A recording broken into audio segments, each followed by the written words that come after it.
time for breakfast, and we're having it bush style on the fire. Bit of abalone on toast. What a treat.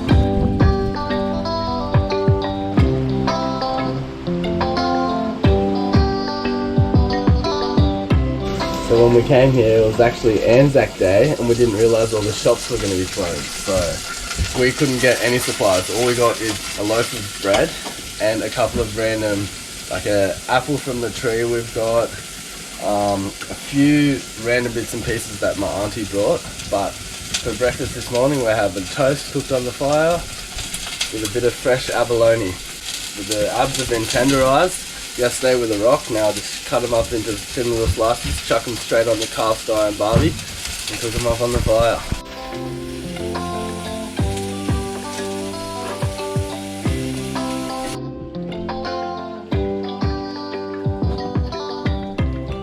Olive oil on some bread.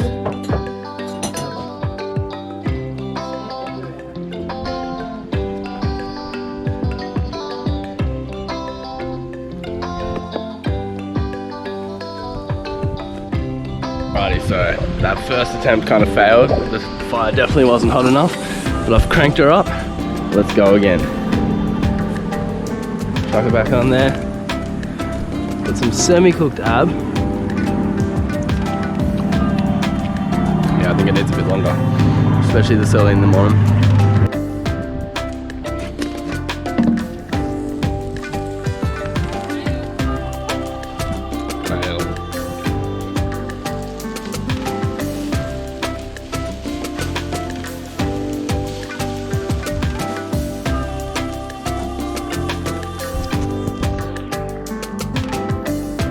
Breakfast ready. Drawing a map to find the crayfish hole from yesterday. Don't show anyone else. Secret business, secret actual business. And here we have it. Breakfast of champions. Hummus, random pancakes, toast on the fire, apples from the tree, and some abalone.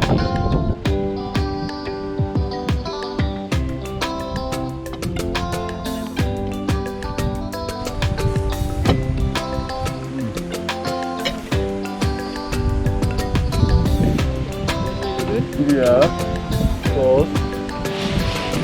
Oh god. Alrighty, it's time for another adventure. Let's just take a moment to appreciate this epic backpack for a second. Got the Shimano, got the fishing rod on the side, got a spear gun on the other side, full of all my dive gear, flippers, and good times. Woo!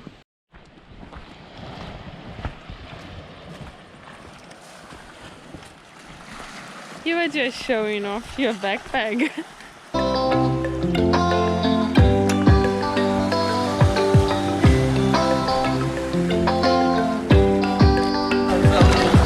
Paradise for the day. Not bad. Not bad at all. Looks like we might have come across a secret little flatty hole here, so Clarice isn't wasting any time. She's having a cast. Let's go. Best vegan ever.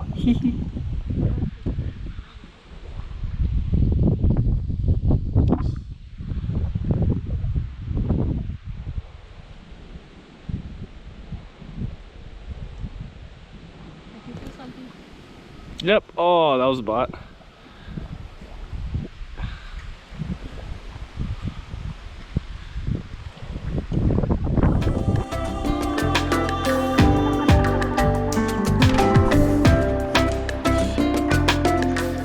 We're taking a bit of a path. Oh, well, actually, we're going off the path, making our own little track to a bit of a secluded cove. Hopefully, it's a bit more untouched and wild. So let's check it out. Bit of a rock hop here. Over the gap, over the gap. Woo! Oh. Clarice is making it over the gap.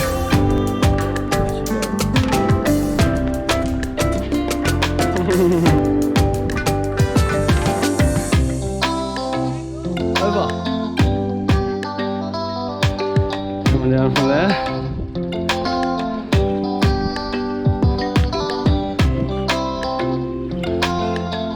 So we found a campsite for the day.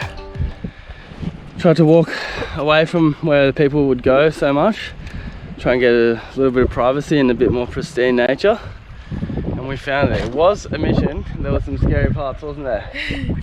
Got a bit stuck. We got a little bit stuck, but we made it. And now, I don't know if you can see it from the glare, but we're setting up right here, and we got down here pretty nice drop off. So keen to get in there and have a bit of a dive. Here we go. Finally suited up.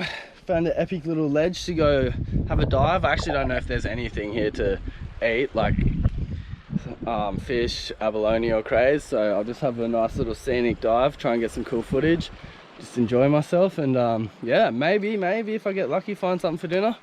But if not, I'm sure I'll have fun anyways.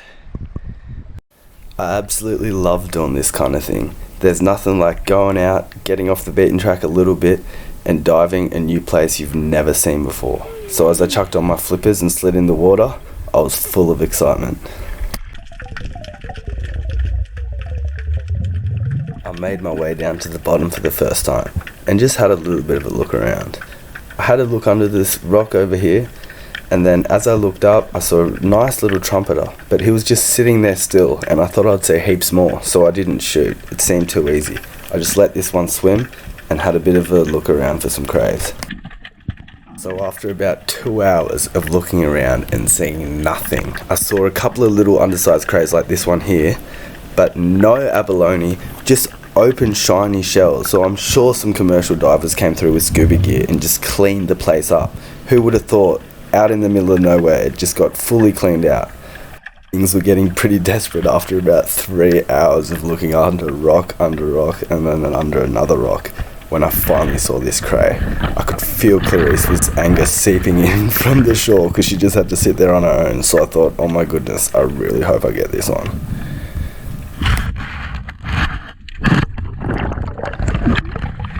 Aimed itself super tight up in the back of the hole, but I was not letting go of this thing. I could feel by the thickness of its little horns that it was the biggest one I'd grabbed so far. So maybe it was going to be legal.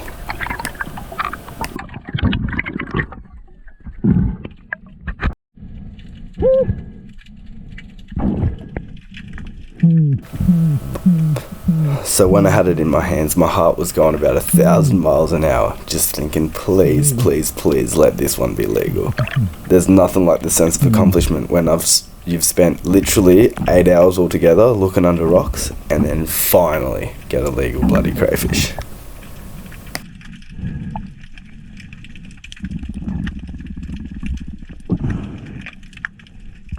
It was a male crayfish, so I checked that measurement first, and then I just checked the female just to see how much difference it is, and that's when I realised the females can actually be 5 mil smaller, which means I was letting go legal crays the other day. But anyway, I was freaking stoked with this one. Yeah! Finally! Oh, I can come in now. Sorry babe, I'm coming. So here we have tonight's dinner. Bit of fried veggies on the barbie. Abalone to come in a minute, because it only takes a couple of seconds. Yeah. Potatoes, broccoli, corn, more potatoes. So finally dinner's ready after a pretty long process. We've got here a bit of lovely soup made by Clarice, some roasted potatoes, corn, garlic and thyme mushies, abalone of course, and broccoli on the fire, and just a little bit of garlic chili sauce to top it all off. And wine. And wine. Plus a fire. And that's it for part 2. Keep your eyes out for part 3, where I get some really nice crays and abs in my best dive I've ever had in Tassie.